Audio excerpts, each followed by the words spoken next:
Good morning. It's Wednesday, November 12th. Hope you're having a good morning. This morning I was in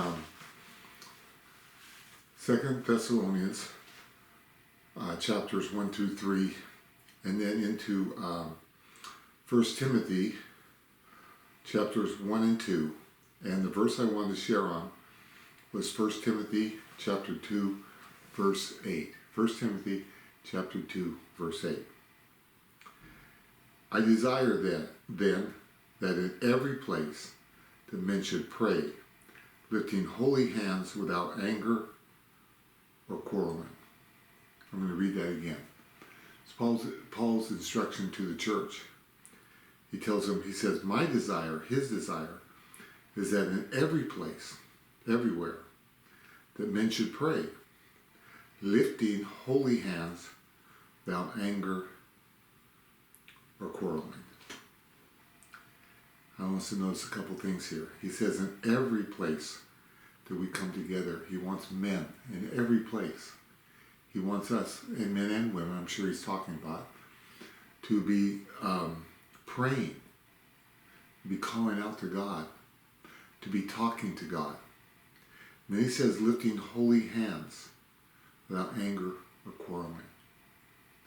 He says, instead of fighting with your hands, instead of being angry with your hands, instead of quarreling with your hands, he says, I want you to lift holy hands up into God. When we use our hands to push away, when we use our hands to strike, we are causing division. We are hurting. We are separating people. But when I lift my hands to God, I'm surrendering. I'm reaching out for him. I'm like a child. You ever seen a little child that wants to be picked up by their father?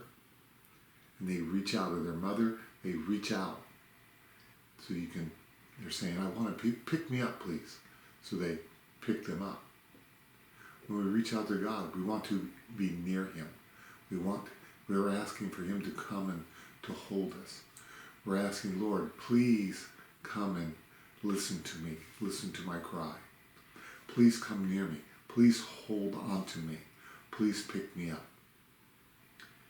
He says that he wants in every place that men should pray, lifting up holy hands without anger or quarreling. It's a beautiful scripture. Why is he saying this? If you go back to the very first verse in chapter 2, that'd simply be 5 verses earlier. He says, first of all, the first thing I want to talk to you about now, he says, first of all, man, I urge that supplications, prayers, and intercessions and thanksgiving be made for all people, everyone, for kings and all who are in high positions, that we may lead a peaceful and quiet life, godly and dignified in every way.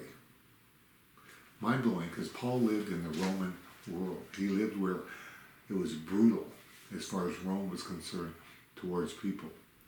They demanded that you be obedient to what they wanted. They ruled the known world at that time, and they ruled it harshly. And yet Paul says, first of all, then, I urge that supplication, prayers, intercessions, thanksgiving be made for all people. And then he stresses, for kings and all who are in high positions, that we, God's people, may lead a peaceful and a quiet life, godly and dignified in every way. And then he says some more things, and then he kind of wraps it up, his thought in verse 8. I desire then that in every place that men should pray, lifting up holy hands without anger or quarreling. So in context, we should do this all the time, but in context, what Paul's talking about here is quite different than what we see going on today. Today, there's so much arguing going on among Christians against those that we don't want to see in leadership or those that are in leadership. There's so much arguing and quarreling our rights might be taken away. Well, Paul's rights were taken away. In the Roman world, you didn't have rights if you differed with them whatsoever. So Paul here is saying, he's talking about leaders that were oppressive. He says, pray for them, that you might lead a quiet life, a quiet and a peaceful life. Today there's so much talk in the church about standing up for our rights, demanding this, fight for what's right. I'm not trying to talk against anything that somebody else may feel that they need to do unto the Lord. I'm just saying what the scripture says, what it seems like Paul's saying how I understand it. Paul's saying that doesn't work. It doesn't work. He says, I want you to lead a quiet life, a peaceful life. So pray for those that are in leadership. Lift them up. And then he says, instead of quarreling and arguing, I want men everywhere to pray, to lift up holy hands, to surrender to God, to reach out to Him, and not strike back. This is the will of God in our lives. I wonder what would happen if everywhere God's people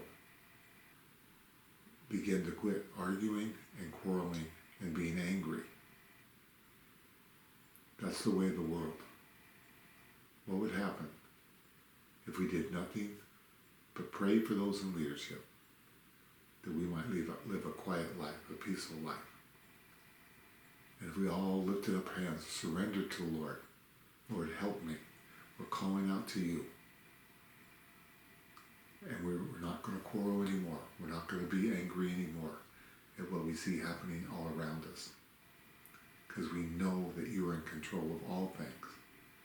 And inside our hearts, inside our minds, we can receive your peace, your quiet, until you come and take us home to be with you.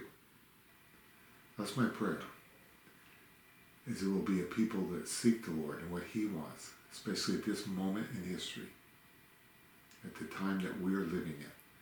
We'll be people that seek Him, surrender to Him, reach out to Him, and let Him quiet our spirit. And if He chooses, He can quiet our leaders. Thanks for listening to me today.